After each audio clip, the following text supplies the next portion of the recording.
Something unusual is happening and most people are missing it. At the exact moment when tensions are rising, when anger is spilling onto the streets of Durban, and when foreign nationals are once again being blamed for deep economic struggles, a foreign leader steps in. Not quietly, not behind closed doors, but publicly, directly, and with a message that sounds less like diplomacy and more like a warning.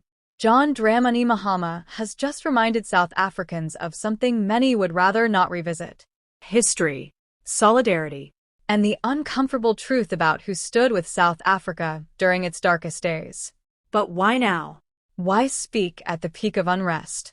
And what does it mean when another country's leader starts addressing your internal crisis? Because this isn't just about protests anymore. This is about pressure, power, and a growing continental tension that could spiral far beyond one city. If you want to understand what's really happening beneath the surface, like this video and subscribe. Because stories like this don't end where headlines stop, they evolve. That is an issue that we are all worried about because of the specific circumstances of South Africa, and it's most regrettable and most unfortunate. I think that the young people of South Africa do not know what happened before they gained their freedom. The whole of this continent stood behind South Africa. The whole of Africa stood behind South Africa to fight against apartheid. I remember all of us growing up as secondary school children, went on marches. We were part of the African Youth Command. We demonstrated, we boycotted classes and all that, all in the fight against apartheid. Indeed, for several of the countries where their citizens have been brutalized in South Africa, these are countries that were called frontline states that harbored the freedom fighters of South Africa and gave them safe haven, gave them passports, to be able to avoid the clutches of the apartheid regime. And even Nigeria, even though not a neighbor of South Africa, was considered a frontline state because of the economic contribution that Nigeria did to the ANC to be able to liberate South Africa from apartheid. And so it is regrettable that the same people who fought against apartheid, are being attacked in this way. The pictures we've seen are very horrible. As ECOWAS, we've issued a statement condemning what is happening. The unfortunate thing is this is not the first time. It keeps flaring up. And so while we're condemning this... Let's break it down. To understand why this moment is so explosive, you have to go back. South Africa has long been seen as one of Africa's economic engines. A country that attracts migrants from across the continent, people searching for opportunity, stability, and survival. Among them are thousands from Ghana, building businesses, working in communities, and contributing to the local economy. But that reality has always existed alongside tension. High unemployment, rising inequality, communities feeling left behind. And over time, that frustration has found a target: foreign nationals. This isn't new. South Africa has experienced repeated waves of xenophobic violence, with major outbreaks in 2008, 2015, and 2019. Each time, the same pattern emerges: economic pressure builds, political frustration grows, and suddenly, outsiders are blamed. Now it's happening again. In Durban, reports began surfacing of unrest, protests, confrontations, and growing hostility toward foreign-owned businesses. Videos circulated online showing chaotic scenes. Shops being looted, streets blocked, fear spreading quickly. Authorities responded. Police were deployed. Officials called for calm. But on the ground, tensions didn't disappear. And then the story crossed borders. Because what happened next raised serious questions. As footage spread online, concern began to grow beyond South Africa.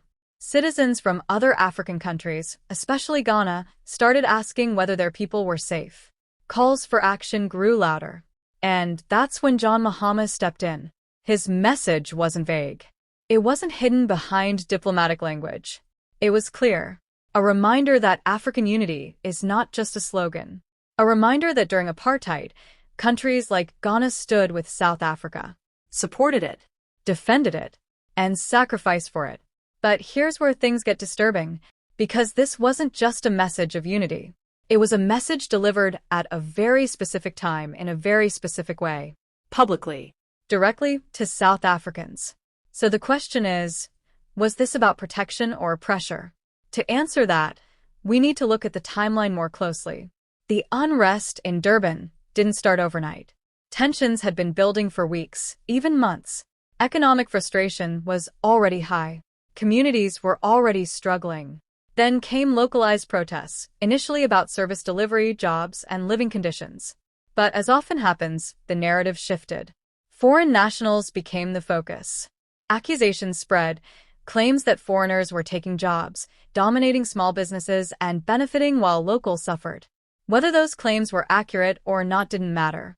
They gained traction. Then incidents began to escalate. Reports of intimidation. Businesses targeted. Fear spreading within migrant communities. Authorities increased police presence, but the situation remained fragile. And then social media amplified everything. Clips, some verified, others not, circulated rapidly. The story went international. And that's when Mahama responded. His message reframed the situation. It wasn't just about local unrest anymore. It became a continental issue. A question of African unity versus division. But this is the part few people are talking about. The reaction inside South Africa wasn't unified. Some people supported the message. They saw it as necessary, a reminder of shared history and responsibility. But others saw something very different. They questioned why a foreign leader was addressing South African citizens directly. They asked whether this crossed a line.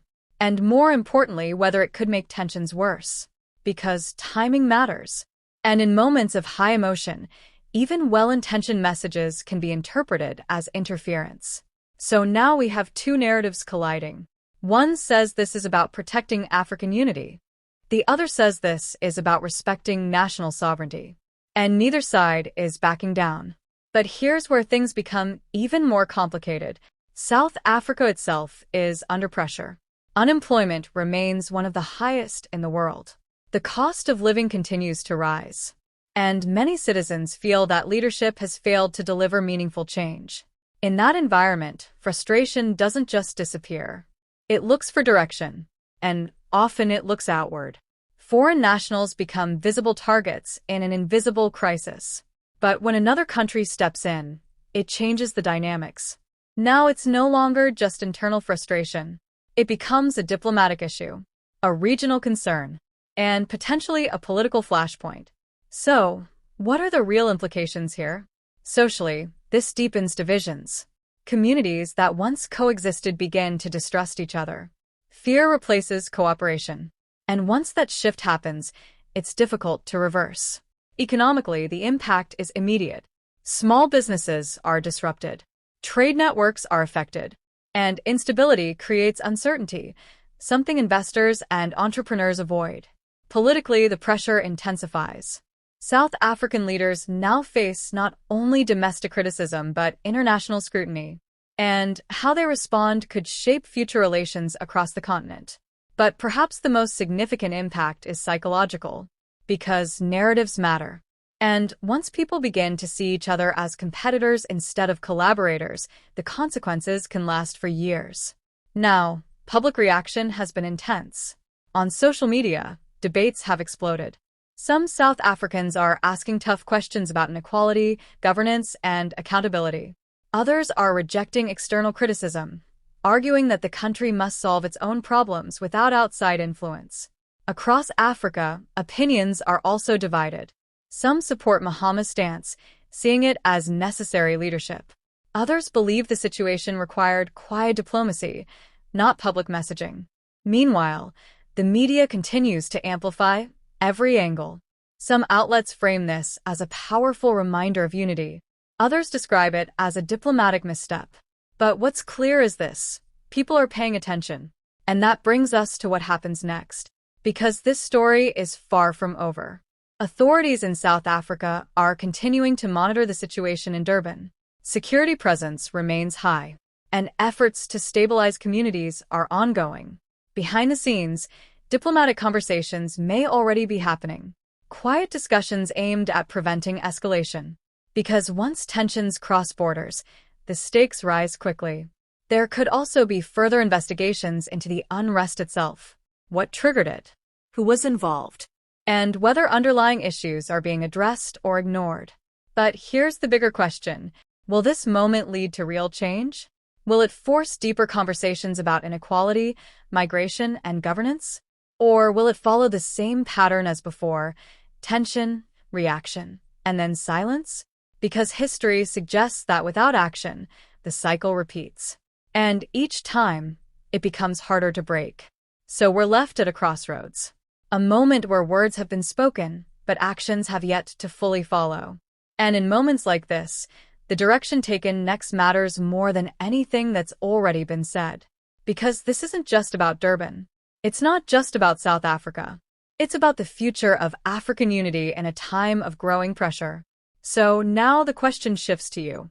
Was this a necessary reminder of shared history, or an unnecessary ment in a sovereign issue?